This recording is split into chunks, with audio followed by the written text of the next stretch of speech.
بسم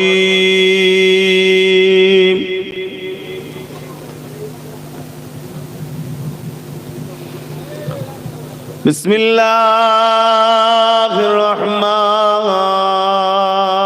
الرحيم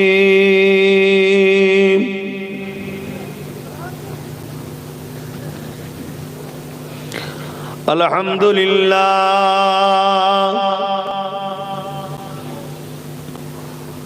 الحمد لله نحمده ونستعينه ونستغفره ونؤمن به ونتوكل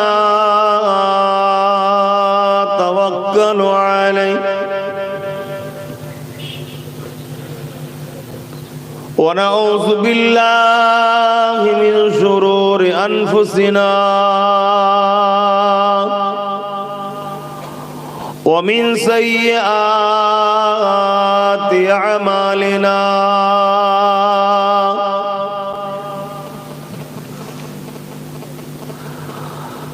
من يهدي الله فلا مضل له ومن يضلله فلا هادي له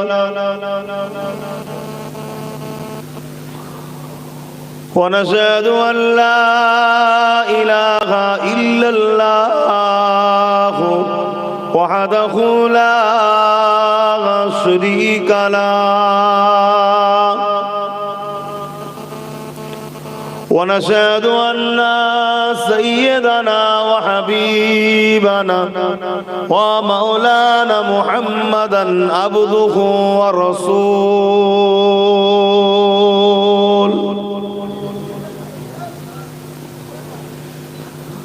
أما بعد فيا أيها الحاضرون رحمكم الله قال الله تعالى في كلام المزيد والفرقان الحميد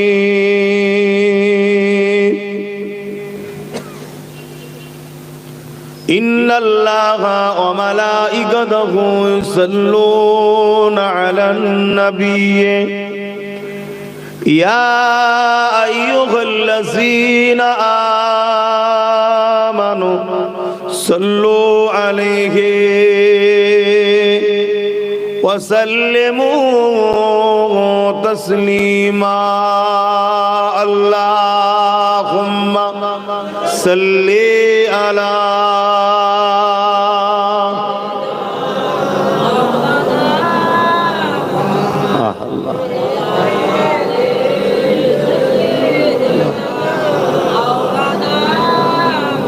সকলে জবান খুলে পড়বেন, লজ্জা করার কিছু নেই। যে যা ধর্ম করে, ধর্মের যা নিয়ম সে বড় আনন্দের সাথেই করে। আল্লাহ শুকরিয়া আদায় করুন, আপনি ইসলাম ধর্মে জন্মগ্রহণ করেছেন।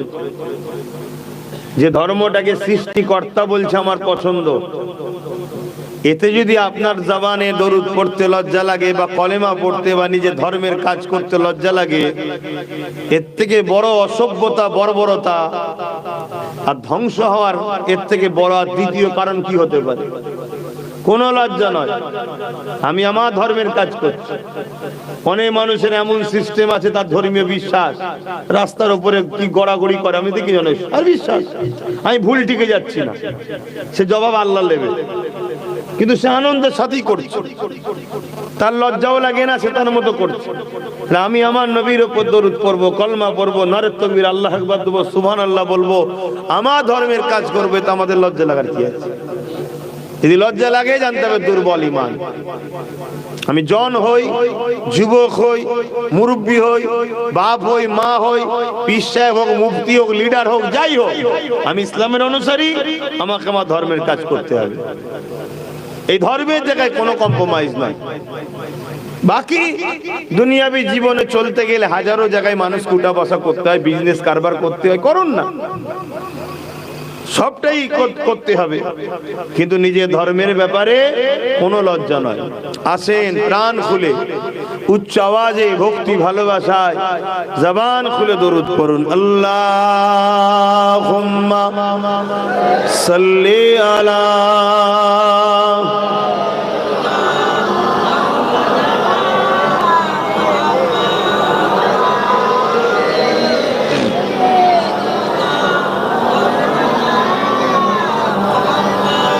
अहमद अजल ही उस सीने में है, मैं खाऊं मेरा दिल मदीने में है। हुब्ब अहमद अजल ही उस सीने में है, मैं खाऊं मेरा दिल मदीने में है। फूलों का तू फूल है, का हुस्न है, लुत्फ जन्नत से बढ़कर मदीने में है। अल्लाहुम्मा सल्ली अला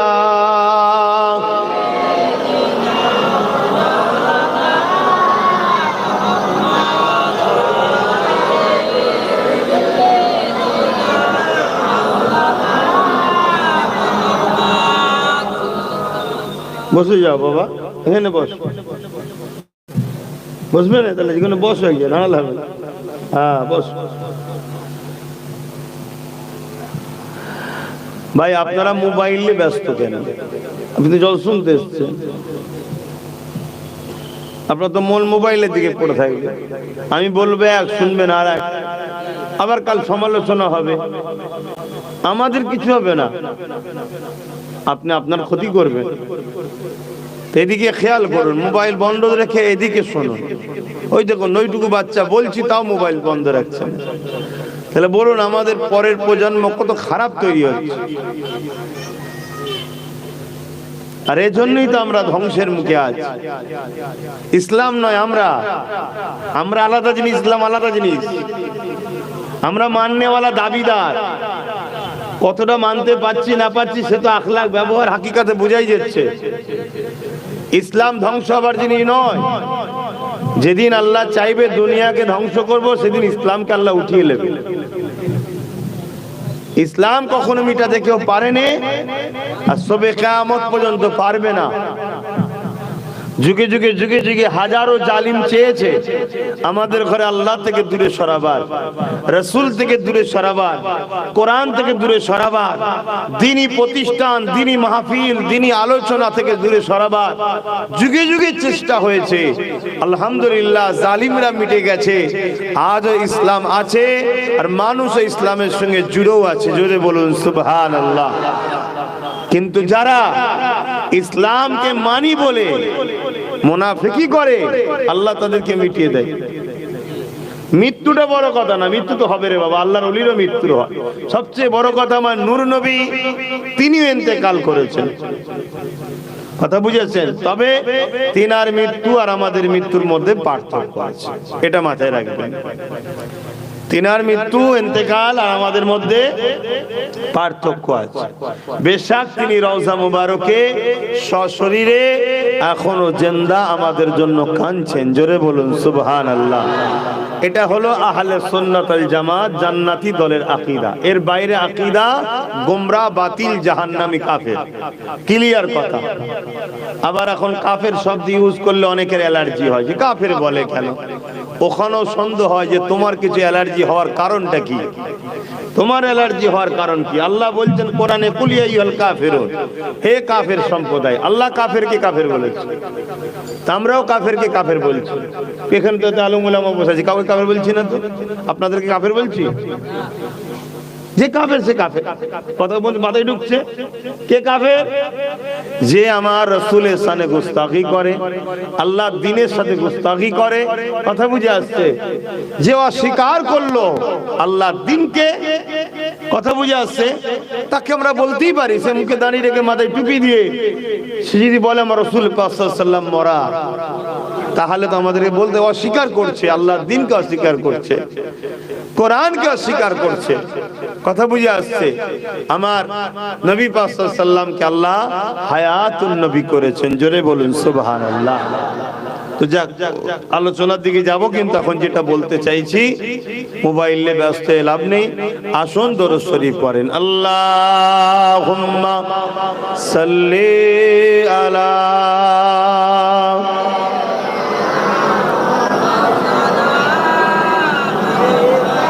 ওয়ালা আলি সাইয়্যিদিনা কালিমা লা ইলাহা ইল্লাল্লাহ, লা ইলাহা ইল্লাল্লাহ মুহাম্মাদুর রাসূলুল্লাহ, হাসবি রাব্বি জাল্লাল্লাহ, মা ফি কলবি খায়রুল্লাহ, নূর মুহাম্মদ সাল্লাল্লাহ, হক লা ইলাহা ইল্লাল্লাহ, লা ইলাহা ইল্লাল্লাহ মুহাম্মাদুর রাসূলুল্লাহ, লা ইলাহা ইল্লাল্লাহ, লা ইলাহা ইল্লাল্লাহ মুহাম্মাদুর রাসূলুল্লাহ। আল্লাহুম্মা সাল্লি আলা সাইয়্যিদিনা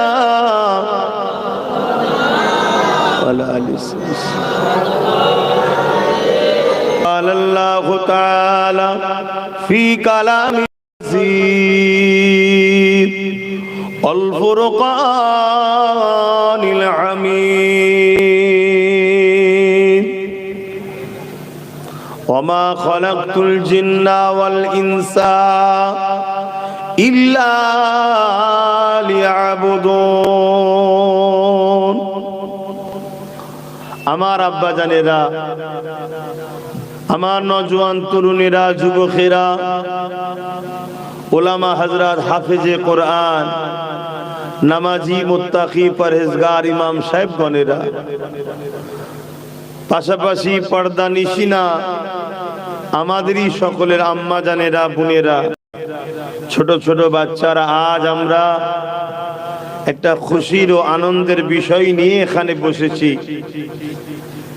ইবাদতের জায়গা, আল্লাহর দাসত্ব করার জায়গা, তাসবিহ পড়ার জায়গা, আল্লাহর জিকির করার জায়গা, মসজিদ, সিজদা দিবার জায়গা। সেই মসজিদ আজকে রায়কোলার মানুষ তাদের প্রচেষ্টায় আল্লাহ পাক কবুল করেছেন, কমপ্লিট হয়েছে। সেই মসজিদের একটা উদ্বোধন উপলক্ষ করে একটা দুয়ার মাহফিল, সেই মাহফিলে আল্লাহ আমাদেরকে হাজির করিয়েছেন এবং মসজিদটা তিনার নামে স্মরণে করা হয়েছে, যিনি পূর্ব ভারতের মানুষকে মসজিদ বানানো শিখিয়েছেন। জোরে বলুন সুবহানাল্লাহ। এ বাংলার মানুষ জানতো না মসজিদ কি। এখন তো লাখো হাজারো মসজিদ হয়েছে, হোক, তবে আল্লাহকে খুশি করার জন্য হোক, দলবাজি করার জন্য যেন না হয়।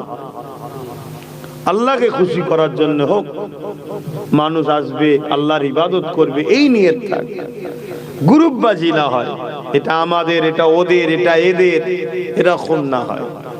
কেন পূর্ব ভারতের মানুষ দিন ইসলাম পেয়েছেন মুজাদ্দিদুজ্জামান, আমিরুশ শরিয়াত, কুতুবুল আলা, মুর্শিদে আলা, সৈয়দনা আওলাদে রাসূল আবু বকর সিদ্দিক ফুরফুরাবি আল কুরাইশি দাদা হুজুর রহমাতুল্লাহ আলাইহির ওসিলায় দিন ইসলাম পেয়েছে। জোরে বলুন সুবহানাল্লাহ। দাদা হুজুর হলেন ঊনবিংশ শতাব্দীর মুজাদ্দিদুজ্জামান উলিল আমর। তিনাকে আল্লাহ, নবী তো আর আসবে না, এবারে উলিল আমর মুজাদ্দিদ আসবে। তিনারা কি করতে আসবে? নবীরা যে কাজ করেছে ওনারা ওই কাজ করতে আসবে। এক কথায় নবীরা যে কাজ করেছে ওনারা ওই কাজ করতেই আসবে।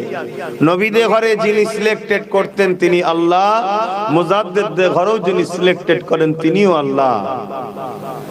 মুজাদ্দিদ দাবি করে হয় না যে আমার অনেক ফ্যান ফলোয়ার আছে, আব্বাস সিদ্দিকী যেখানে যায় লাখো হাজারো মানুষ জড়ো হয়, চলো কিছু আলেম ওলামাকে পয়সা খাইয়ে দিয়ে চল বাবা তোরা আমাকে মুজাদ্দিদ বানিয়ে দে, তোদেরকে মাসে মাইনে সিস্টেম করে দিলাম। কেন? মুজাদ্দিদ হলে একটু র্যাঙ্কটা বাড়বে না কমবে? বলবেন তো অনেক হাই র্যাঙ্ক, অনেক হাই র্যাঙ্ক। নবীর সঙ্গে মুজাদ্দিদ, নবীদের সঙ্গে মুজাদ্দিদের পার্থক্য কি? শুধু নবুয়াতটা থাকবে না, বাকি মুজাদ্দিদদের ঘরে আল্লাহ সব বিলায়েত দেয় যেগুলো নবীদের ঘরে দেওয়া হয়েছে। জোরে বলুন সুবহানাল্লাহ। এত বড় র্যাঙ্কের ব্যাপার। র্যাঙ্ক যখন বাড়বে ভক্ত মুরিদও বাড়বে, ভক্ত মুরিদ যখন বাড়বে নজরানা বাড়বে।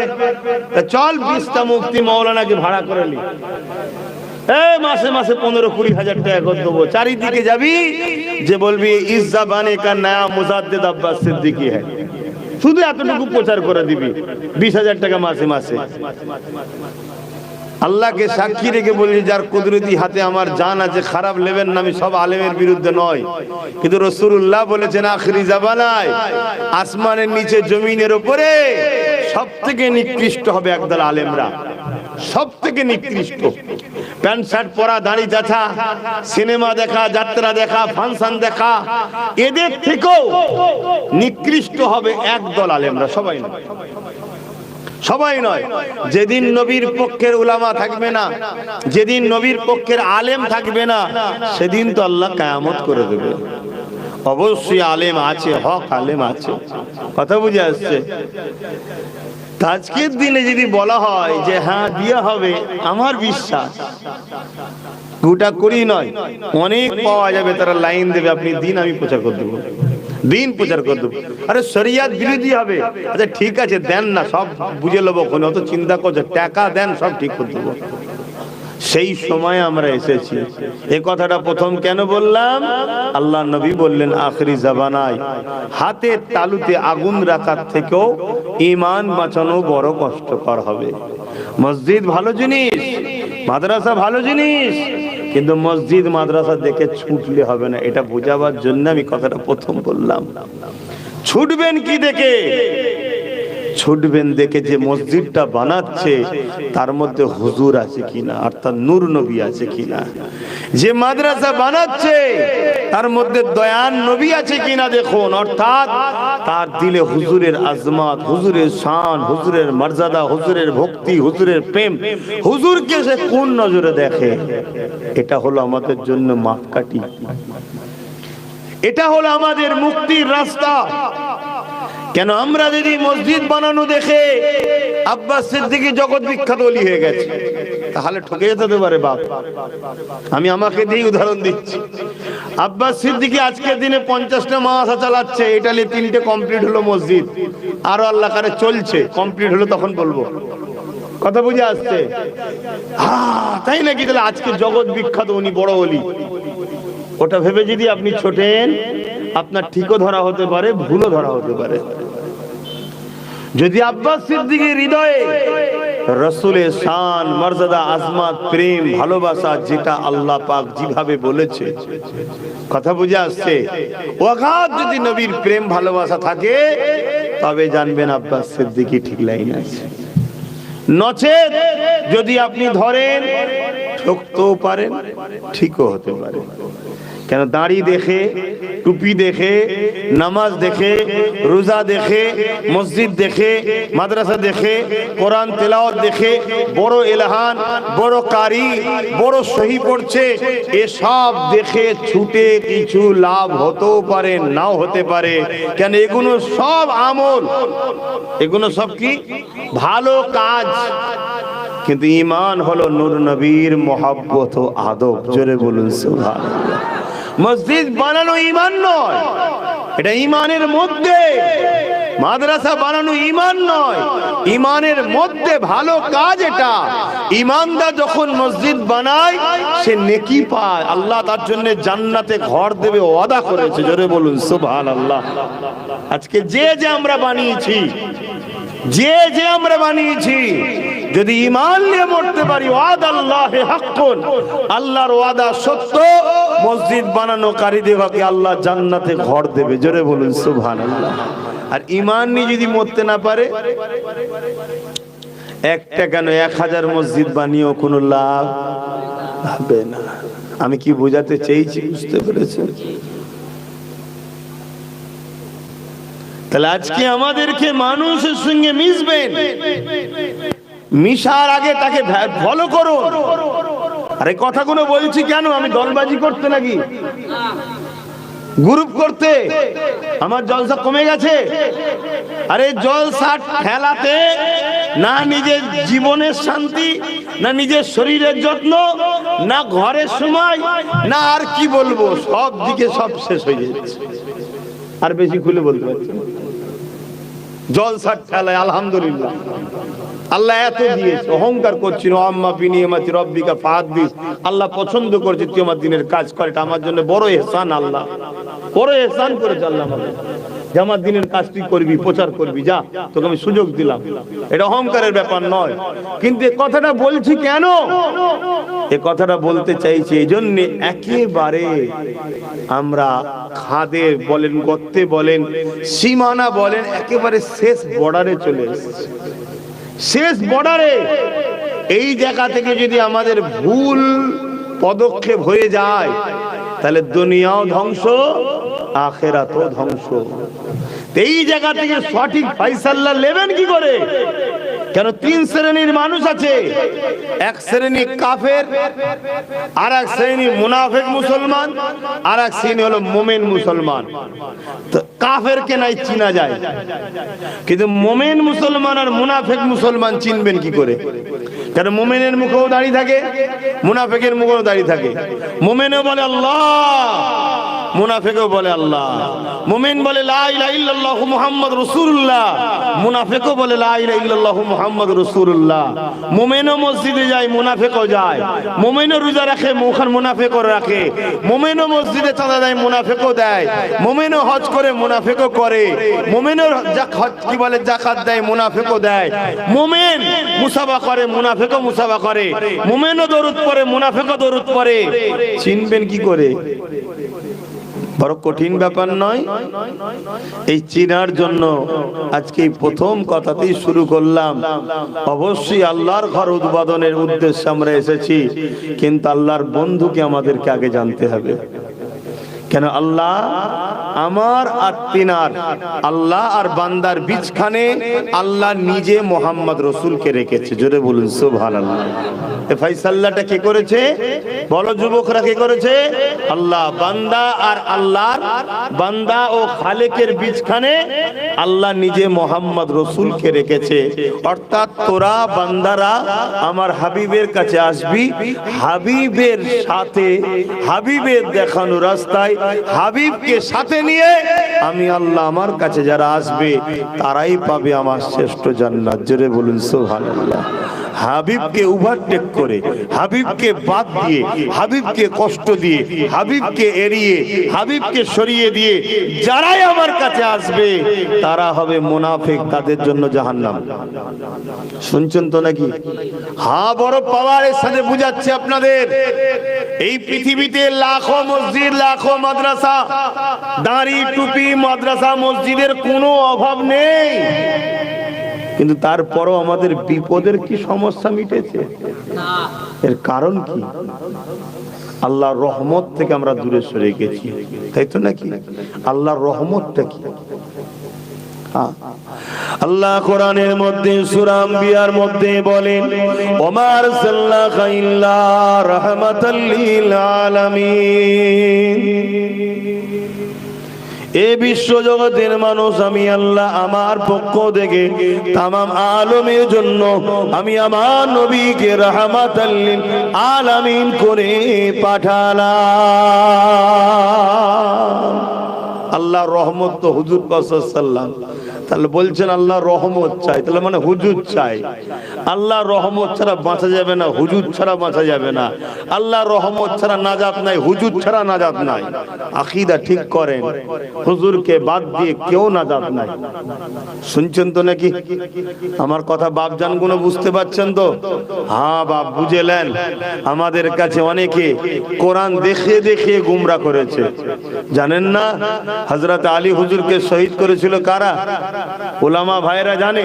খারিজি সম্প্রদায় বলা হয়, খারিজি, যারা কোরআন দেখিয়ে দেখিয়ে মানুষকে গুমরা করেছিল যে কোরআন আল্লাহর কথা, কোরআন মানো, আলী মেনো না। আম মানুষ ভাবলো ঠিকই তো, কোরআন তো আল্লাহর কথা, আমরা আলীর কথা শুনবো কেন?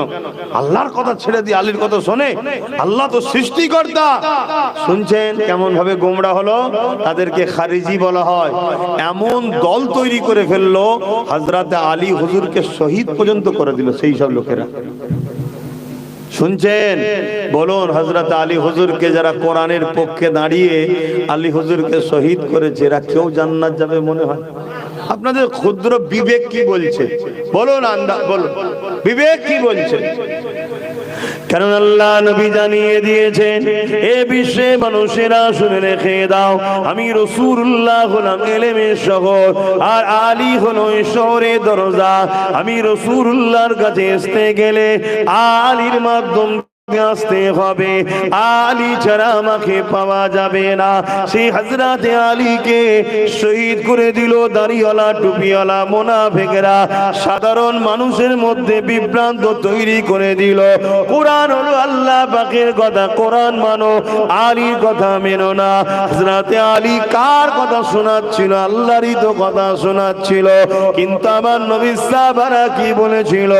এ বিশ্বে মানুষ ধোঁকায় পড়ে যাও না, অবশ্যই কোরআন মানবো, কিন্তু অন্য কারো থেকে নয়, হযরত আলী থেকেই মানবো।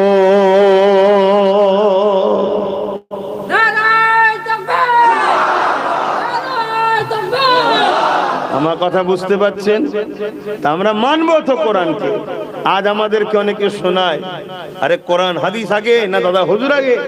তোমরা দাদা হুজুর কে পাগল হয়ে যাচ্ছ, কোরআন হাদিস ছেড়ে যে দাদা হুজুর করছো। এরকম ভাবে বিভ্রান্ত করে না? বলেন বলেন। হ্যাঁ, এই আর আজকের খারিজি, এরা আজকের খারিজি, এরা আমাদের মধ্যে মতনৈক্য তৈরি করছে, ডিভাইড তৈরি করছে। অথচ যারা বলছে এদের বাপ দাদাও মুসলমান হয়েছে দাদা হুজুরের ওসিলায়, জোরে বলুন সুবহানাল্লাহ। আরে অবশ্যই কোরআন হাদিস মানবো, কিন্তু তোমার থেকে নয়, জবানার মোজাদ্দেদ দাদা হুজুরের থেকে মানবো, জোরে বলুন সুবহানাল্লাহ। এটা হবে আজকে আমাদের উত্তর। কথা বুঝে আসছে? তাই বলে দিয়ে যায়, নবী পাককে চিনেন, নবী পাককে মুহাব্বত করেন, ভালোবাসে, পিয়ার করেন। যে নবী আমার সারা জীবনটা তোমার আমার জন্য কেঁদেছে, আজও রওজা মুবারকে নবী আমার তোমার আমার জন্য কাঁদতেছে।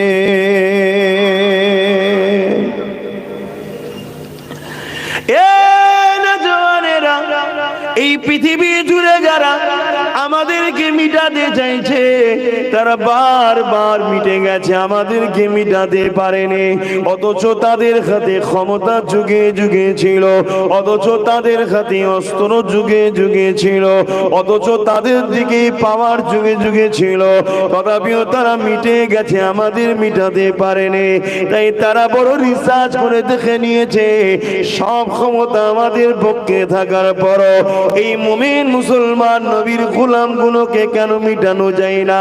তারা রিসার্চ করে দেখে নিয়েছে, এদের দিলে এমন একটা পাওয়ার আছে, যে পাওয়ারকে ঈমান বলা হয়।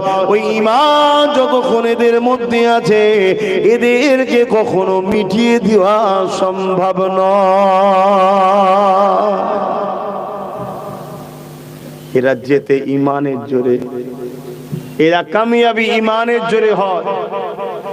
এরা ক্ষমতার আসনে বসে না, এদের দিকে কোন রকম ক্ষমতা না থাকার পরও এরা কামিয়াবি ইমানের জোরে। তো ইমানটা কি? তারা রিসার্চ করে দেখছে ইমানটা হলো হুজুরের প্রেম ও আদব। জোরে বলুন সুবহানাল্লাহ। শুনছেন তো নাকি? হ্যাঁ, হুজুরের প্রেম ও আদব, এটা হলো ইমান। আমার কথা একমত হতে পারছেন তো নাকি? কারো মাথায় ঢুকছে না যে আপনি আল্লাহর কথা বললেন না? তো আপনি তো আল্লাহর কথা বললেন না, যে আল্লাহকে মানা, আল্লাহর প্রেম আদব। আল্লাহকে দেখেছেন? আল্লাহকে ধরা যায়, ছোঁয়া যায়, শুকা যায়, দেখা যায়? আল্লাহ পাক তাই তার হাবিবকে মডেল করে দিয়েছে। এটাকে যদি ধরো আমায় ধরা হবে, এটাকে ছোঁয়া আমায় ছোঁয়া হবে। তার মানে এনাকে পিয়ার করা আমাকে পিয়ার করা, এনাকে মহব্বত করা আমাকে মহব্বত করা, এনার অনুসরণ করা আমার অনুসরণ করা। কেন? আমি আল্লাহকে তোমরা কখনো দুনিয়ায় দেখতে পাবে না। আমার বন্ধুকে দেখো, আমার কুদরত দেখে তুমি আমি আল্লাহ আমাকে চিনে যাবে। জোরে বলুন সুবহানাল্লাহ।